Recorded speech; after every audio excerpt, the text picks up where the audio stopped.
Farrukh share का जो शासनकाल रहा है सन 1713 से 1719 तक, 1719। तो क्या क्या विशेषता थी? एक तो घृणित कायर के नाम से, घृणित कायर, इतिहासकारों ने घृणित कायर भी कहा है। दूसरा, एक जो जजिया कर लगता था, जजिया कर की दर को नगण्य किया था। हालांकि इससे पहले जहादार साहब ने भी किया था, लेकिन इसने भी उसकी दर को कम किया। क्या? जजिया कर को नगण्य कर दिया गया था, नगण्य। वैसे तो जजिया कर मोहम्मद बिन तुगलक के बाद नहीं लगाया गया, लेकिन इसमें इन शासकों के नाम कभी कभी पूछ लेते हैं। एक इसने शाही फरमान जारी किया था, शाही फरमान। ये कब जारी हुआ था? सन 1717 में। ये अंग्रेजों के लिए किया गया था। शाही फरमान का मीनिंग होता है कि जो घोषणा पत्र होगी, राज्य की घोषणा पत्र, उसमें दिया गया था कि जो ब्रिटिश लोग यहाँ पर हैं वो यहाँ के बंदरगाहों को फ्री एंड फेयर, जो ट्रेड होता है कि फ्री ट्रेड, उसके रूप में भी इस्तेमाल कर सकते हैं। अब उन पर कोई कर नहीं लगाया जाएगा। तो ये क्या था? शाही फरमान। किसके लिए जारी किया गया? ब्रिटिश सरकार के लिए, अंग्रेज़ों के लिए, यानी कि ये अंग्रेज़ों के लिए इसने जारी किया था। विजित समझ आ रहा है ना? अच्छा, एक क्लास में भी आपको बताया था। तो एक है शाही फरमान। एक दिल्ली की संधि हुई थी, दिल्ली संधि।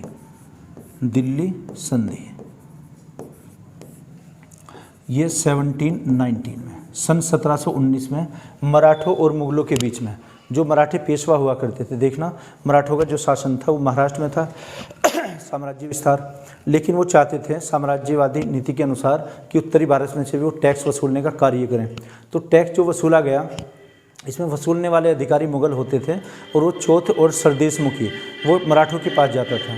चौथ का अर्थ होता है 1/4, और सरदेशमुखी 1/10 भाग या 10%। इसको दिल्ली की संधि कहा गया है। किस किस के बीच में हुई थी? मराठों और मुगलों के बीच में, मुगल, इन दोनों के बीच में एक समझौता एग्रीमेंट हुआ था, जिसमें ये चौथ वसूलेंगे, चौथ और सरदेशमुखी जो ये टैक्स था, ये कितना था? 1/10 भाग, या हम इसे कह सकते हैं 10%।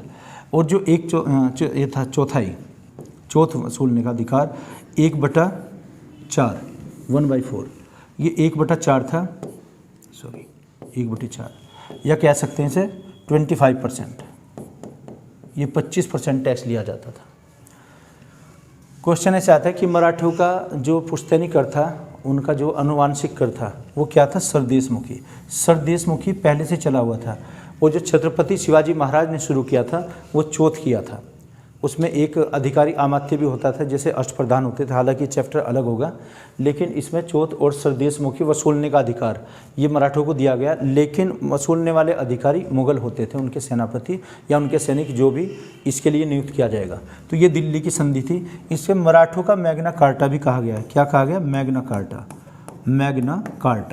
मैग्ना कार्टा का अर्थ पूछा गया है। मैग्ना कार्टा जो शब्द है, ये अमेरिकन अंग्रेजी भाषा का शब्द है, जिसका अर्थ होता है अपार अधिकार मिल जाना, अबॉइंड राइट्स, है ना, कि बहुत सारे अधिकार। जैसे हम कम की आशा रखते हैं और उससे ये 10 गुना या 20 गुना हमें अधिकार मिल जाए, उस चीज़ को मैग्ना कार्टा कहते हैं। तो दिल्ली की संधि को मराठों का मैग्ना कार्टा का है। किसके लिए हुई थी?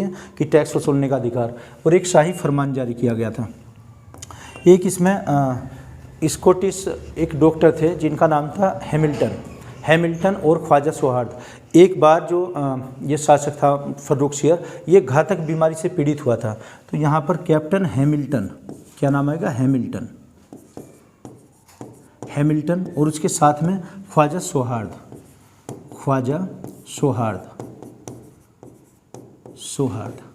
ये क्या था? एक द्विभाषिया। और ये क्या? चिकित्सक। ये तो डॉक्टर था, चिकित्सक, ये चिकित्सक था। और ख्वाजा सोहार्द ये द्विभाषिया, ये ट्रांसलेटर था। द्विभाषिया यहाँ पर आया कैप्टन हैमिल्टन के साथ। 1717 में जो शासक था फर्रुख सियर, ये घातक बीमारी से पीड़ित हुआ। ये बताते हैं इतिहासकार कि जो रीढ़ की हड्डी है, उसमें जो न्यूरॉन्स होते हैं या मसल्स होती हैं, वहाँ पर सूजन आई थी। रीढ़ की हड्डी की बीमारी थी, उसका नाम कुछ फिस्टुला या कुछ ऐसे आता है। तो रीढ़ की हड्डी की जो समस्या थी, उससे निजात दिलाई जब हैमिल्टन यहाँ पर आया था। और हैमिल्टन किस देश का था? ये स्कॉटलैंड का, ये स्कॉटिश, ये तो स्कॉटिश था, लेकिन इसकी जो तैनाती थी या भर्ती थी वो ईस्ट इंडिया कंपनी के साथ में काम करता था। और दूसरा जो ख्वाजा सोहार्द था ये अर्मेनिया का निवासी था, अर्मेनिया, ये अर्मेनिया का निवासी, ये भी ईस्ट इंडिया कंपनी में सहायता करता था, यानी कि सेवाएं अपनी देता था। कैप्टन हैमिल्टन और ख्वाजा सोहार्द ये चिकित्सक के रूप में दोनों ही फर्रुखसियर के दरबार में आए और इन्होंने घातक बीमारी से निजात दिलाया। क्योंकि जो वहाँ की भाषा थी, मुगलों की आधिकारिक भाषा या कोर्ट लैंग्वेज हम कह सकते हैं, वो फारसी होती थी, जबकि उनकी जो मातृभाषा थी, जो मदर टंग थी, ये तुर्की थी। मुगलों की मदर टंग टर्किश भाषा, और जो दूसरी होती थी आधिकारिक भाषा या ऑफिशियल या कार्यकारी या कामकाज की भाषा, वो पर्शियन होती थी, फारसी भाषा। तो ये कई भाषाएं जानता था ख्वाजा सोहार्द किसके साथ में, हैमिल्टन के साथ में, और इन्होंने ये घातक बीमारी से निजात दिलाई। और इससे प्रसन्न होकर फर्रुखसियर ने बहुत सारे अधिकार दिए थे। इसको जो वो दिया गया था एक मुआवजा इसके बदले में, यानी कि जो घातक बीमारी से निजात दिलाई थी, कुछ हाथी, घोड़े और कुछ कैश में दिया गया था, अशर्फिया दी गई थी, सोना चांदी दिया गया था। लेकिन ईस्ट इंडिया कंपनी को मुक्त व्यापार करने की अनुमति दी गई थी। ये एक उनके लिए बहुत बड़ी बात थी। उसके बाद में हैमिल्टन ने यहीं पर रहना पसंद किया है, भारत में ही रहना चाहता था। 1717 में ही, 17 के एंड में कलकत्ता में इसकी डेथ हो गई थी। कलकत्ता के जो चर्च यार्ड होता है, जो कब्रिस्तान होता है ईसाई लोगों का, वहाँ पर दफनाया गया है इसको। तो समाधि कहाँ बनी हुई है हैमिल्टन की, ये कलकत्ता में बनी हुई है। और ख्वाजा सोहार्द ये अर्मेनिया का निवासी या द्यूबाची था, ये डॉक्टर नहीं था इसके साथ में। तो एक चिकित्सक मंडल भी इसके दरबार में आया था। तो क्या क्या विशेषता फर्रुखसियर की हुई, एक तो शाही फरमान जारी किया, और एक दिल्ली संधि की मराठों के साथ में। तीसरा, एक चिकित्सक शिष्टमंडल इसके दरबार में पहुंचा था, और इसे घृणित कायर भी कहा गया है। फर्रुखसियर के दरबार में ही एक सैयद बंधु थे, क्योंकि इन्हीं की सहायता से फर्रुखसियर शासक बना था। ये सैयद बंधु कौन थे अगर चाहे तो आप ये नोट कीजिए इसे, फिर आगे बढ़ते हैं। सुनो है ना समझ, मैग्ना कार्टा दिखाई दे रहा है सब? तो एक मिनट ऊपर कर देता हूँ इसको मैं, ठीक है। ओके, हैमिल्टन, ख्वाजा सोहार्द और ये। अच्छा, आगे क्या विशेषता भी, एक सैयद बंधु भी इसके दरबार में रहते थे। ये कौन थे? ये दो भाई थे। एक का नाम क्या था? अब्दुल्ला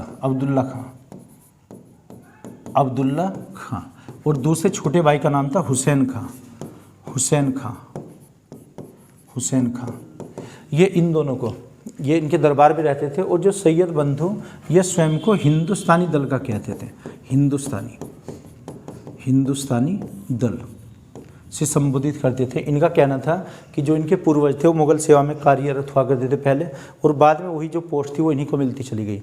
तो जहांदार शाह जो इससे पहले आया था, फर्रुखसियर से पहले कौन था? जहांदार शाह की हत्या की गई थी, और उसके बाद में फर्रुखसियर को गद्दी पर बैठाया, इसीलिए इनको नरक निर्माता कहते हैं। इनकी सहायता ली गई थी वो। तो अब्दुल्ला खां को जो पद दिया गया था दरबार में, ये वजीर का पद दिया गया था, वजीर। और दूसरा हुसैन खां को मीर बख्शी क्या होता था? जैसे अमीर आखूर, या फिर इसमें चीफ कमांडर कह सकते थे, मुख्य सेनापति। ये मुख्य सेनापति बनाया गया, अब्दुल्ला खां को वजीर बनाया गया। ये इनके एक सलाहकार या इनके सबसे एक ओहदेदार होते थे, जो बड़ा ओहदा इनके पास था। तो हिंदुस्तानी दल से संबंधित हैं। बाद में मोहम्मद शाह रंगीला के शासनकाल में इनका वध कर दिया गया था और इनका दमन किया गया। वहाँ के बाद फिर छिनकिलिच खां हुआ था एक। और सैयद बंधु को क्या कहा कि हिंदुस्तानी दल से कहा गया, और नरप निर्माता भी कहा गया। नरप निर्माता, ये क्वेश्चन आता है। नरप निर्माता, या हम कह सकते हैं किंग मेकर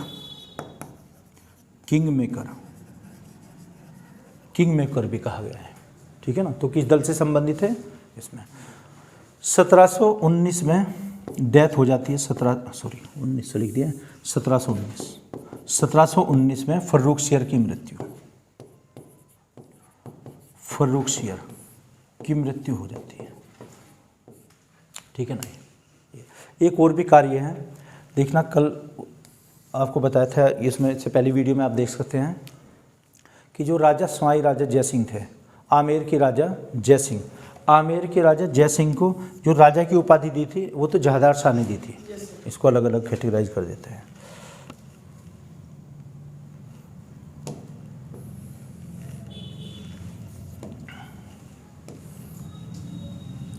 उपाधि, उपाधि किसकी, एक तो जयसिंह,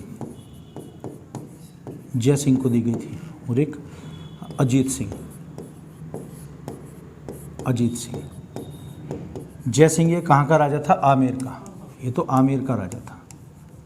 आमेर, आमेर वर्तमान में किसे कहते हैं, जयपुर को, जयपुर। और ये कहाँ का राजा था, मारवाड़ का राजा, मारवाड़, मारवाड़ को अब वर्तमान में जोधपुर का जो क्षेत्र आएगा, जोधपुर। आमेर, जयपुर और जोधपुर।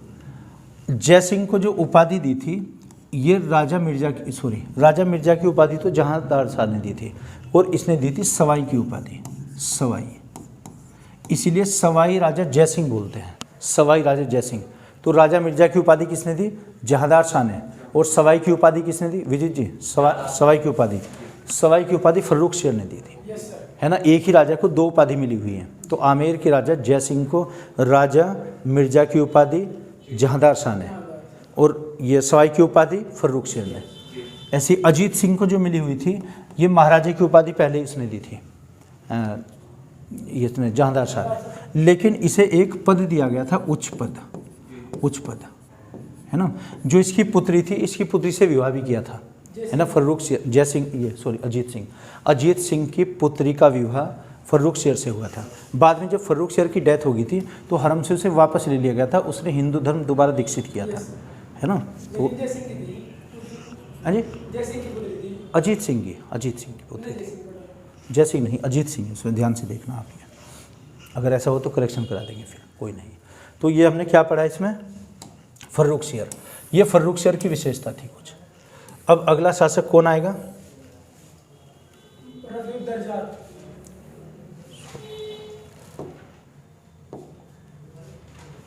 रफ़ीउद्दरजात। फर्रुख शेर, फर्रुख शेर के बाद में रफ़ीउद्दरजात। तो रफ़ीउद्दरजात की कोई खास ऐसी विशेषता नहीं है। इसके बाद ये तो बहुत कम समय के लिए हुआ, लेकिन फिर भी देख लेते हैं, विजित देखना जी। रफ़ीउद्दरजात, रफ़ीउद्दरजात का शासनकाल सन 1719 से 19 तक, लगभग 4 महीने तक ही रहा। तो विशेषता क्या आ जाएगी, एक तो सबसे कम शासनकाल पूरे मुगल पीरियड में, सबसे कम शासनकाल रहा है ना रफ़ीउद्दरजात का। और रफ़ीउद्दरजात की जो मृत्यु हुई थी मलेरिया से मृत्यु हुई थी, मलेरिया रोग से मृत्यु, नंबर 3, तीसरी एक विशेषता, एक नेक्सियर पढ़ेंगे हम, एक व्यक्ति का नाम है नेक्सियर। नेक्सियर कौन था, जो सेकंड लास्ट मुगल एम्पीरियर हुआ है, अकबर सेकंड के पुत्र का नाम नेक्सियर, है ना, या कहीं नेकोसियर भी लिखा हुआ है। तो नेक्सियर ने एक विद्रोह किया था आगरा के किले पर, उसने अटैक किया और वहाँ पर स्वतंत्र घोषित किया। उसमें भी कुछ महल को, यानी कि पूरा ही जीत पाया था वो। तो अपने आप को जब स्वतंत्र शासक घोषित किया, उसका वध कर दिया गया, दमन कर दिया गया। तो हम क्या लिखेंगे, नेक्सियर का विद्रोह, नेक्सियर, कहीं पर नेकोसियर लिखा हुआ है, नेक्सियर का विद्रोह 20 के शासनकाल में हुआ था विद्रोह, लेकिन इसका दमन कर दिया गया था, सपस्टिशन, दबा दिया गया था इसको। अगला शासक कौन आता है फिर, रफ़ीउद्दौला,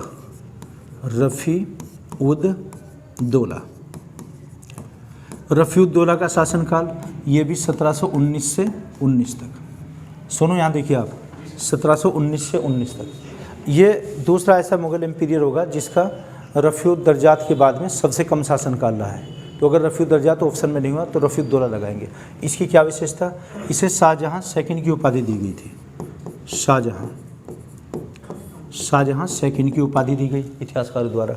दूसरा, इसकी जो मृत्यु हुई थी पेचिस रोग से हुई थी, पेचिस रोग से मृत्यु,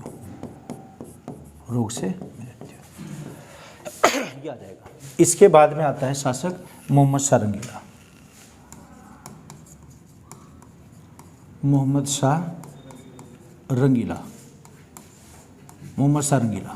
देखना इसकी क्या विशेषता, शासनकाल 1719 से 48 तक इसका शासनकाल रहेगा।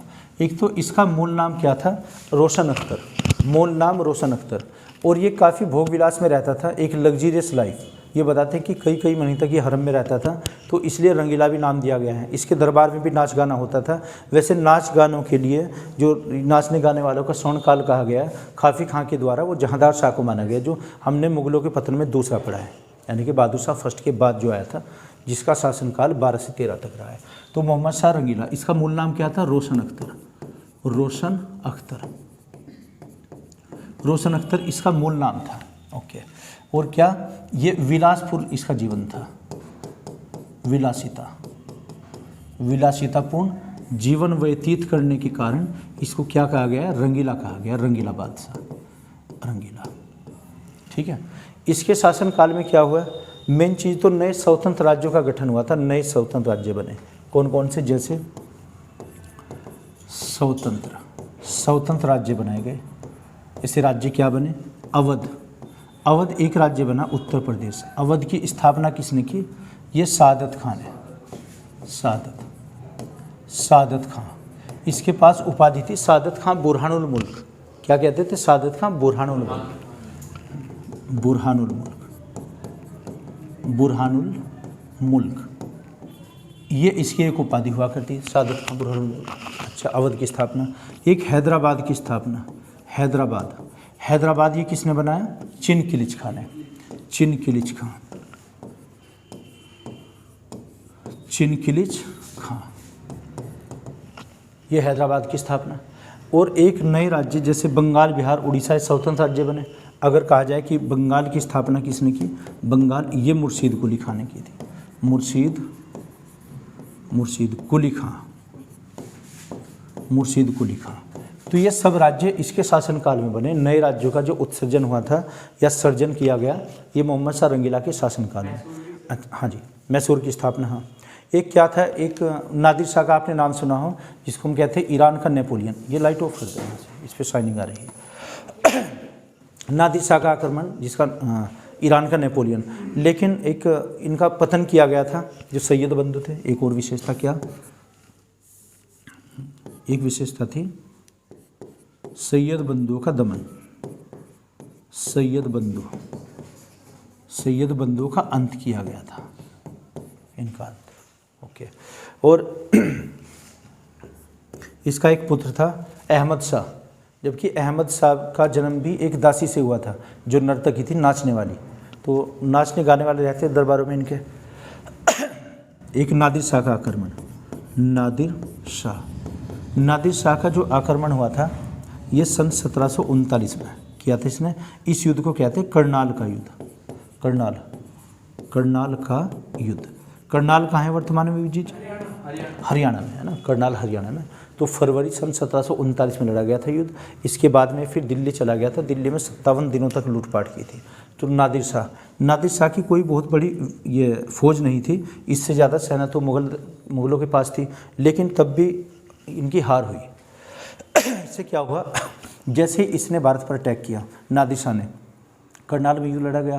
तो करनाल में कई लोग वहाँ पर चिनकिलिच खां भी पहुँचे। चिनकिलिच खां के कई नाम हैं इसके, देखना, चिनकिलिच खां। इसी की उपाधि थी आसफ जा, चिनकिलिच खां, आसफ जा या निजामुल मुल्क, इसके 3 नाम हुए फिर, है ना। इन्होंने भी विरोध किया था, एक कमरुद्दौला थे, लेकिन विरोध को रोक नहीं पाए थे। अवध के जो नवाब थे सादत खां बुरहानुल मुल्क, इसने क्या किया था? सादत खां बुरहानुल मुल्क में इस युद्ध में इसका साथ दिया था नादिर शाह का। इसने कहा कि सादत खान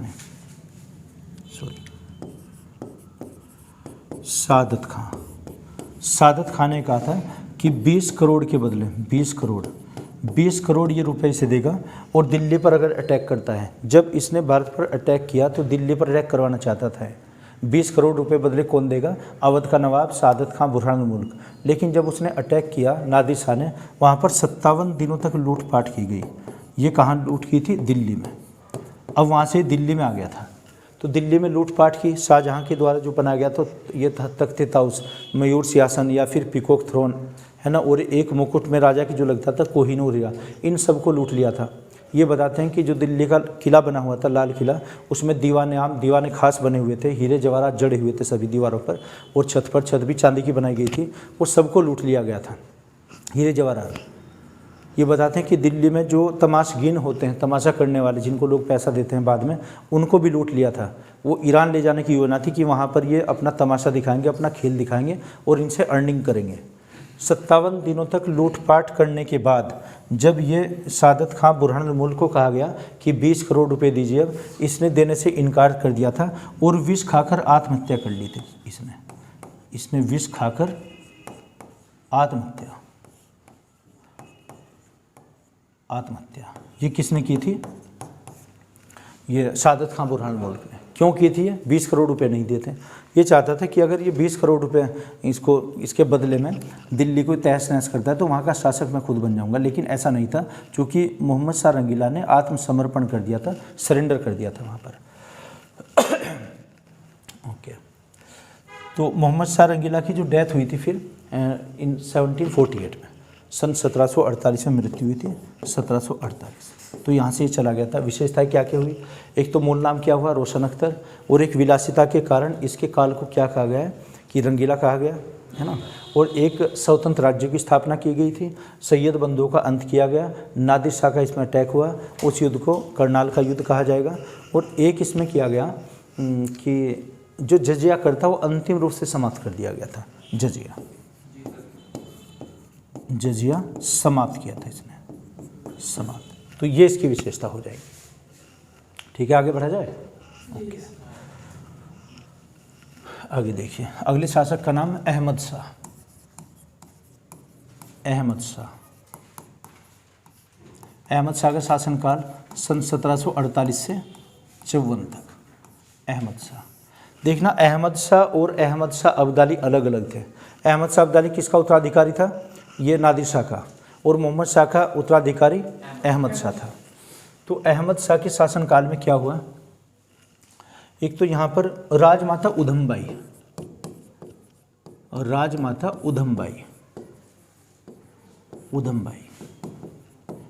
है ना, ये एक महत्वाकांक्षी महिला थी।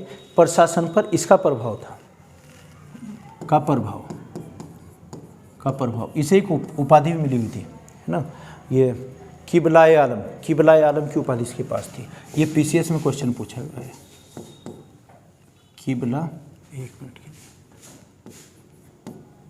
किबलाए आलम की उपाधि। किबलाए आलम की उपाधि किसके पास थी? राजमाता उधमबाई कौन थी? महत्वाकांक्षी महिला। प्रशासन पर इसी का अधिकार था, किस व्यक्ति की नियुक्ति कहाँ पर होनी है, ये सभी करते थे। अच्छा, एक इसका सहयोगी था जावेद खां। ये क्या था? एक हिजड़ा था। हिजड़ा। क्वेश्चन आया कि जावेद खान नामक किन्नर किसके दरबार में रहता था? ये अहमद शाह के दरबार में। लेकिन इसकी भी हत्या कर दी गई थी, इसकी हत्या की गई थी। ओके, इसका जो वजीर बना था इमादुल मुल्क,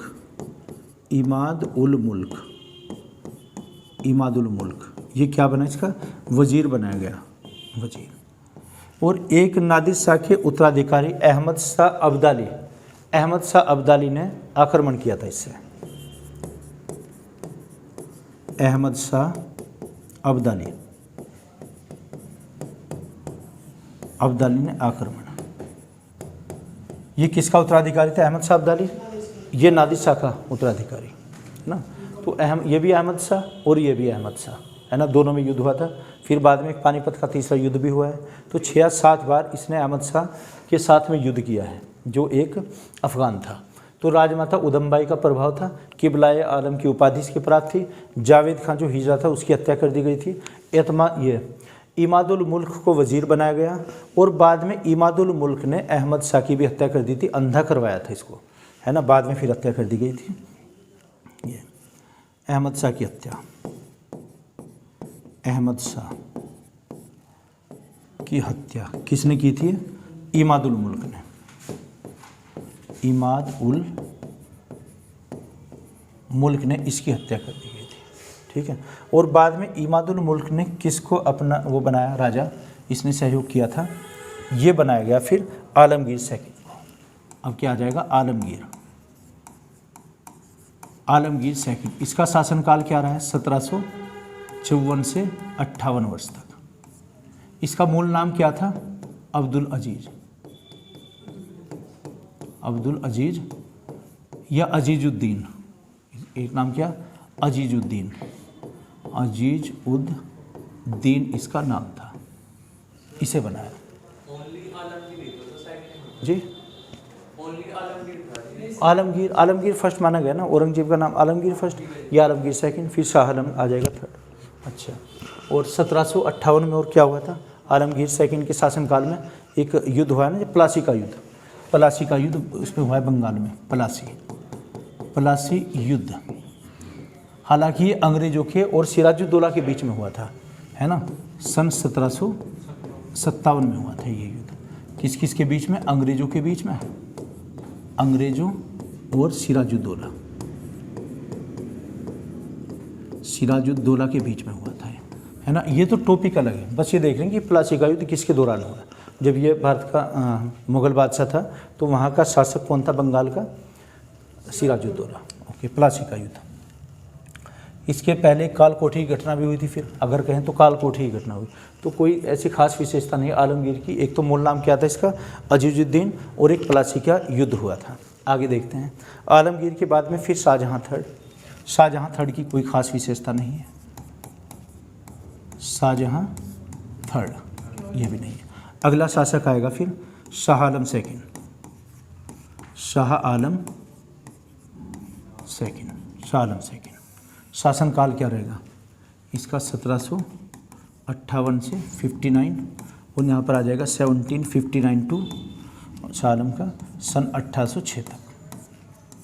इसकी क्या विशेषता, 1806 तक। एक तो हुआ था बक्सर का युद्ध, बक्सर का युद्ध। बक्सर का युद्ध किस किस के बीच में हुआ था, सन 1764 में हुआ है, सन 1764 में। और बक्सर का युद्ध जो हुआ था, मीर कासिम, बंगाल का एक शासक था मीर कासिम, मीर कासिम और अंग्रेजों के बीच में हुआ था, वर्सेस अंग्रेज। अंग्रेजों का जो नेतृत्व किया था ये हेक्टर मुंडो ने किया था। ये बंगाल में पढ़ा जाएगा सब। जब ये युद्ध हुआ तो इलाहाबाद की संधि हुई थी, फिर इलाहाबाद की संधि, इलाहाबाद की संधि। इलाहाबाद की संधि किस किस के बीच में हुई, इसमें एक तो कलाइव के बीच में और एक अवध के नवाब के बीच, और तीसरा शाह आलम सेकंड, शाह आलम सेकंड के भी हस्ताक्षर लिए गए थे उस पर। इलाहाबाद की संधि 2 बार में हुई थी, एक तो 12 अगस्त सन 1765 को, और दूसरी थी 16 अगस्त सन 1765। इसमें क्या हुआ था, इलाहाबाद की संधि में शाह आलम सेकंड को 26 लाख रुपए के बदले वार्षिक पेंशन याफ्ता बनाया गया था। 26 लाख रुपए दिए जाएंगे, 26 लाख के बदले पेंशन याफ्ता, पेंशन याफ्ता, पेंशनर बनाया गया। 1 वर्ष में इसे 26 लाख रुपए दिए जाएंगे। अब भारत में अंग्रेज कैसा भी व्यापार कर सकते हैं, इनको मुक्त व्यापार, बंदरगाह को कैसे यूज कर सकते हैं। ओके, तो शाह आलम की ये विशेषता, एक तो बक्सर का युद्ध, इलाहाबाद की संधि, दोनों बार इलाहाबाद की संधि, और इस पर सिग्नेचर कलाइव के भी किए गए थे, कलाइव। और क्या हुआ, सन 1700 की घटना है, 1800 में या 1806 में एक बेल्लारी का एक विद्रोह भी हुआ है बाद में, है ना, वो एक जाति विद्रोह था, छोड़ी खैर। पानीपत का तीसरा युद्ध भी हुआ है, वो 1761 में हुआ है, पानीपत का तीसरा युद्ध। पानीपत का तीसरा युद्ध ये कब हुआ था, 1761 में, 1761। अहमद शाह अब्दाली और मराठों के बीच में हुआ था। किस किस के बीच, अहमद शाह अब्दाली, और किसके बीच में, मराठों के बीच। अहमद शाह अब्दाली ये किसका उत्तराधिकारी था, नादिर शाह का। नादिर शाह ने इसके बारे में कहा है कि अहमद शाह अब्दाली जैसा व्यक्ति पूरे ईरान, पूरे हिंदुस्तान, पूरे तुरान में नहीं मिलेगा, इतना चरित्रवान बताया गया। इसी के लिए वर्ड यूज किया गया, दुर्रे दुरानी, युग का मोती, पर्ल ऑफ द एज। किसे कहते हैं pearl of the age, Ahmad Shah Abdali को। ये अहमद शाह अब्दाली नादिर शाह का अत्यंत विश्वसनीय पात्र था, तो इसी को अपना उत्तराधिकारी बनाया था। खैर, तो ये किसके बारे में, शाह आलम सेकंड के बारे में। आगे बढ़ते हैं, इसके बाद कौन आएगा, अब्दाली के, ये शाह आलम के बाद में अकबर सेकंड। अकबर सेकंड का शासनकाल क्या रहेगा, सन 1806 से सन 1837 तक। इसकी क्या विशेषता, इसलिए सेकंड लास्ट मुगल एम्पीरियर, ये भी आया है कि अंतिम मुगल बादशाह बहादुर शाह सेकंड के पिता का नाम क्या था, वो अकबर सेकंड था नाम। तो अकबर सेकंड को शासक बनाया गया और इसने राजा राम मोहन नायक को राजा की उपाधि दी थी। अपने दूत के रूप में राजा राम मोहन नायक जी को इंग्लैंड में भेजा था, ब्रिस्टल में, जहाँ उनकी डेथ हो गई थी। तो क्या एक तो अकबर सेकंड लास्ट मुगल एम्पीरियर। अच्छा, राजा राम मोहन नायक को राजा की उपाधि, राजा राम मोहन नायक को राजा की उपाधि दी थी। और अपने दूत के रूप में, अपने दूत बनाकर, दूत के रूप में राजा राम को इंग्लैंड भेजा, इंग्लैंड भेजा। क्वेश्चन आता है कि ब्रिटेन या इंग्लैंड जाने वाले प्रथम भारतीय कौन थे, राजा राम मोहन नायक। लेकिन वहाँ की संसद में भाषण देने वाले कौन थे, ये थे दादा भाई नौरोजी। तो राजा राम मोहन नायक सबसे पहले गए थे। ये सन 1830 में इनको भेजा गया था वहाँ पर। लेकिन 1833 में ब्रिस्टल में, ब्रिटेन के ब्रिस्टल नामक शहर में इनकी डेथ हुई थी राजा राम मोहन नायक की। तो राजा राम मोहन नायक को एक तो राजा की उपाधि से विभूषित किया, अपने दूत के रूप में ब्रिटेन भेजा। और यहाँ पर अब ब्रिटिश सिक्का चलने लगा था, है ना। और दरबार जो था, दिल्ली में जो दरबार लगता था मुगलों का, वहाँ पर 2 सिंहासन लगने लगे थे। तो ये अपना अपमान समझते थे, इसलिए एक पत्र महारानी के नाम भेजा था उसने, है ना, कि ये राजा राम मोहन नायक को दूत बनाकर महारानी को एक पत्र ले जाने के लिए, उनके लिए संबोधन में था। अंतिम मुगल बादशाह कौन हुए हैं फिर, ये बहादुर शाह सेकंड। बहादुर शाह सेकंड शासनकाल सन 1837 से सन 1857 या फिर 58 में इनका शासनकाल अंत ही हो गया था। नाम क्या था, दूसरा नाम जफ़र के नाम से शायरी भी लिखते थे। जफ़र ये क्या थे, एक शायर थे, शायर। तो जफ़र ये बताते हैं कि 1857 का जब विद्रोह हुआ, दिल्ली का जो शासन था वो इनसे छीन लिया गया था और दिल्ली दरबार यानी कि लाल किले को खाली करवाया गया था। इसके पुत्रों और पोत्रों की हत्या कर दी गई थी। क्या हुआ था, सबसे महत्वपूर्ण घटना 1857 का विद्रोह, 1857 का विद्रोह। ये हम पूरा एक टॉपिक पढ़ेंगे, 1857 रिवॉल्यूशन। इसकी जो शुरुआत हुई थी मेरठ से हुई थी, मेरठ कैंट जो वर्तमान में पड़ता है, 10 मई सन 1857 को। और कदम सिंह थे जो दिल्ली के लिए कूच किया गया था। ये 10 मई को मेरठ में हुआ, 11 मई को दिल्ली में, 12 मई को वहाँ पर इन्होंने अंग्रेज अधिकारी की हत्या कर दी निकोलसन की, क्रांतिकारियों ने। वहाँ पर हडसन को बुलाया गया दिल्ली में, हडसन ने कत्लेआम का आदेश दिया था। ये बताते हैं कि वहाँ पर चश्मदीद जो गवाह थे, उसके आई विटनेस प्रत्यक्षदर्शी, वो मिर्ज़ा गालिब थे। उन्होंने एक शायरी में लिखा है कि यहाँ मेरे सामने खून का समंदर है और मेरा खुदा ही जानता है और क्या देखना बदा है। बदा मतलब क्या हुआ, शेष, और क्या देखना शेष है। यमुना नदी में बताते हैं खून ही खून था वहाँ पर 3-4 दिनों तक। कत्लेआम का आदेश दिया गया था। इनके सभी जो राजा थे वहाँ के बादशाह को अपदस्थ करके इनके पुत्रों को मार दिया गया था। इन्होंने जो शरण ली थी वो हुमायूं के मकबरे में ली थी। हुमायूं के मकबरे से गिरफ्तार किया गया था। इनके किसी एक रिश्तेदार ने ये एक सूचना दी थी अंग्रेज़ों को कि वहाँ पर छुपे हुए हैं, तो वहाँ से गिरफ्तार करके फिर रंगून भेज दिया गया था। उनको डिपोर्टेड या निर्वासित किया गया था। खैर, ये हम इस विद्रोह में पढ़ेंगे सारी बात। अच्छा, तो 1857 का विद्रोह हुआ और हुमायूं के मकबरे